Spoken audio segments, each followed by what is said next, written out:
Hey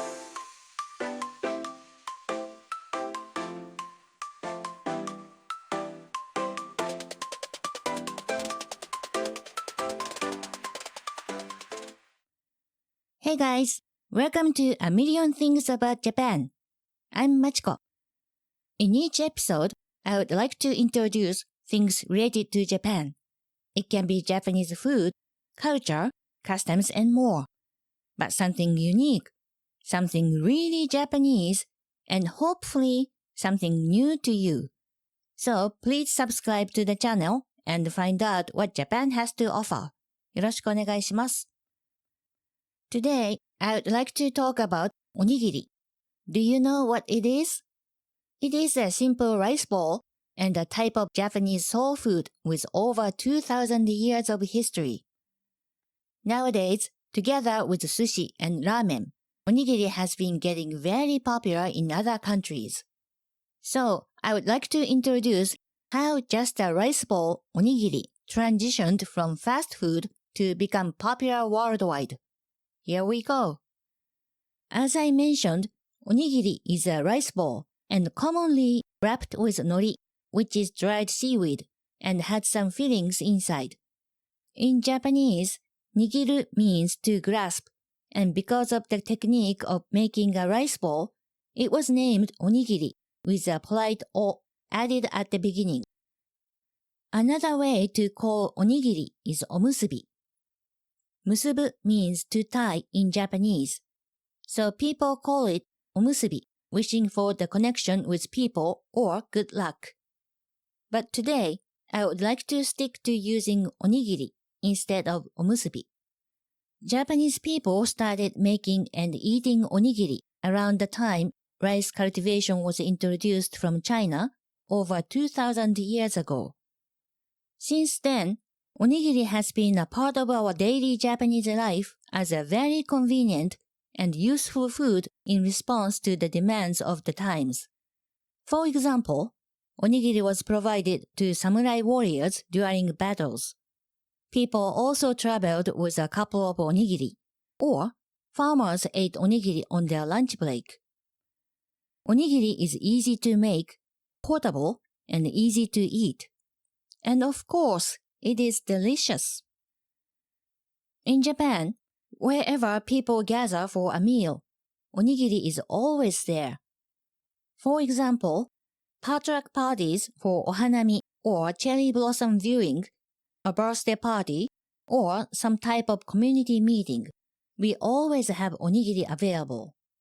When a disaster happens, onigiri is definitely a food that is provided for people. Some moms make and bring onigiri to their kids' sports event as well. Believe it or not, Japanese people didn't have the idea of buying onigiri at the store in the past because it was just natural to make it at home. What changed that mindset dramatically was the convenience store. In 1974, the first 7-Eleven was opened in Tokyo, Japan. I think 7-Eleven had very good foresight. They must have thought Japanese people are getting busier and busier, and more people buy lunch boxes and pastries from the store. So there must be a demand for buying onigiri too.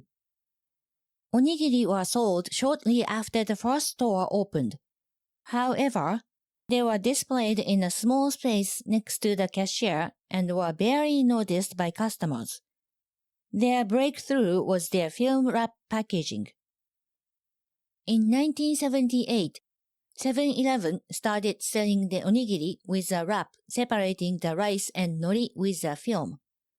With that, people could wrap crisp nori around the rice just before eating. People were happily surprised and started to love the onigiri from the convenience store. The next breakthrough was the current center-cut packaging, which began around 1990.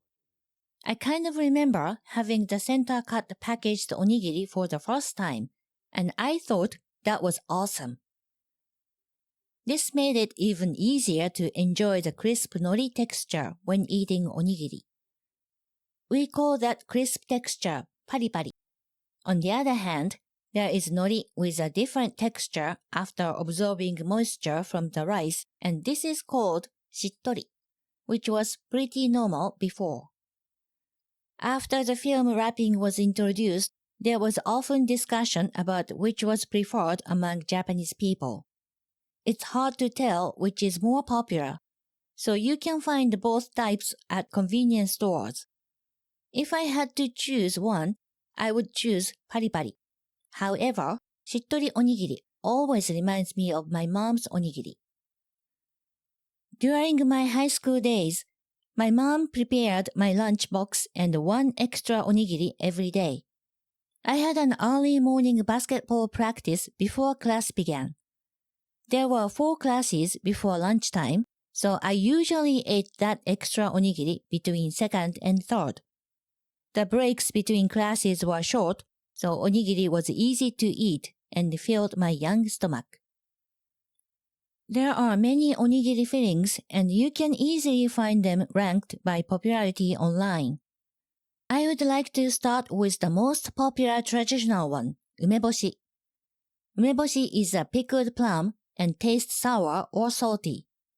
The citric acid and salt in umeboshi helps stop the growth of bacteria. That's one of the reasons umeboshi has been often used as onigiri filling. If you want to try a very traditional onigiri, umeboshi onigiri is the one for you.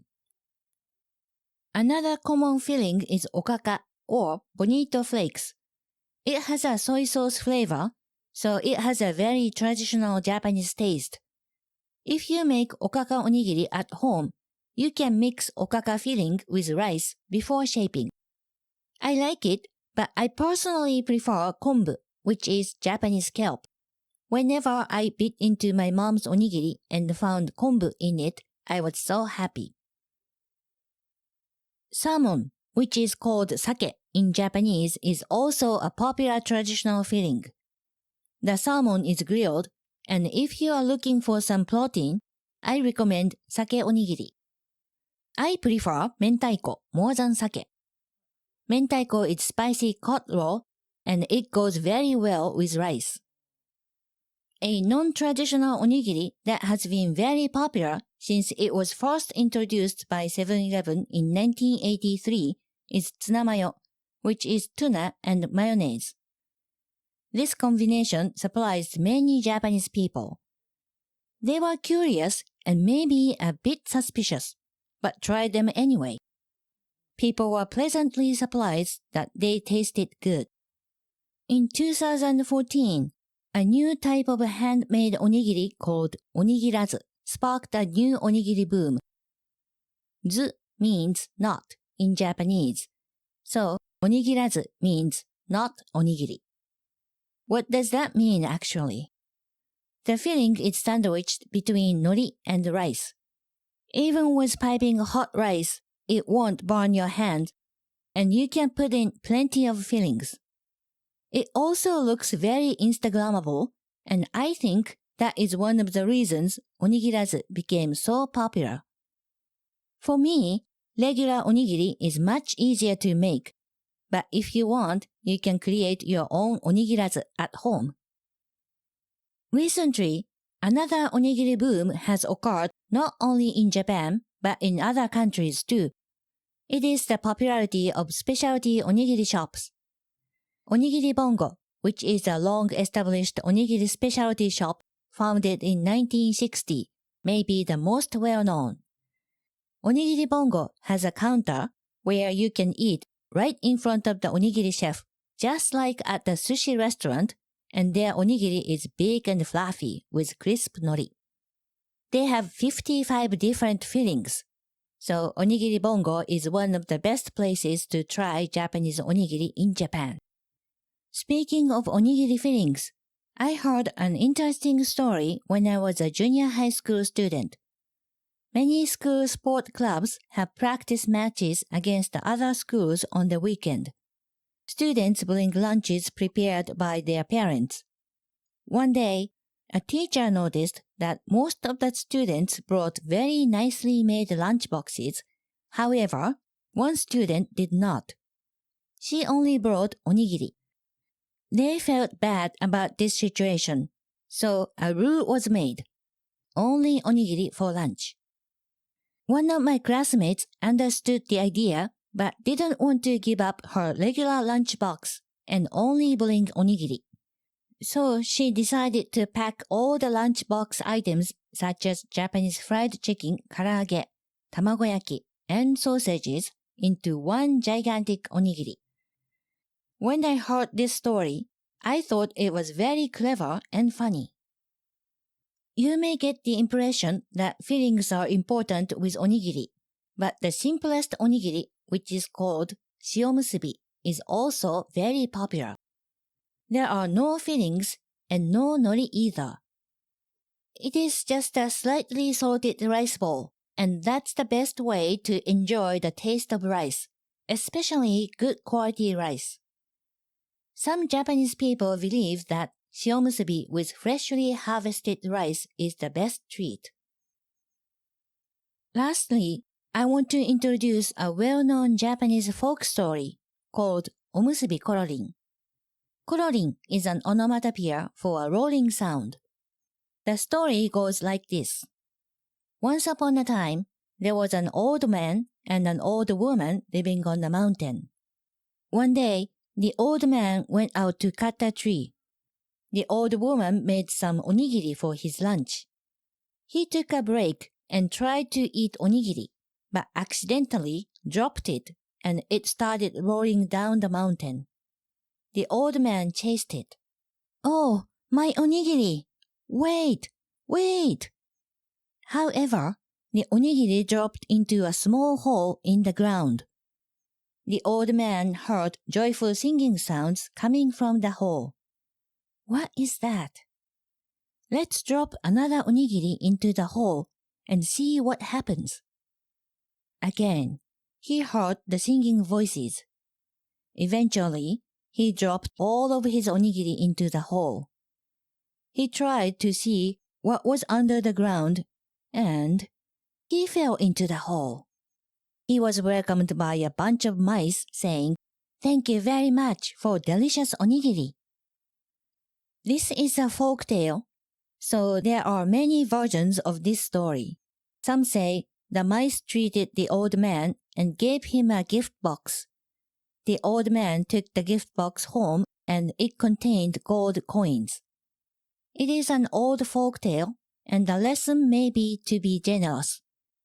When Japanese people hear omusubi kororin, they can all imagine an onigiri rolling down a mountain and an old man chasing it. I think this is a very uniquely Japanese story. That's why I just wanted to share it with you. Thank you for listening. If you enjoyed this episode, please like and subscribe. I also have an Instagram account for A Million Things About Japan. I share additional photos and information about Japan. You can find the link in the description. Have you tried onigiri in Japan or even in your country? Which fillings did you enjoy? Please tell me your story in the comments. I would love to hear all about it. Alright then, stay tuned for more episodes. まったね。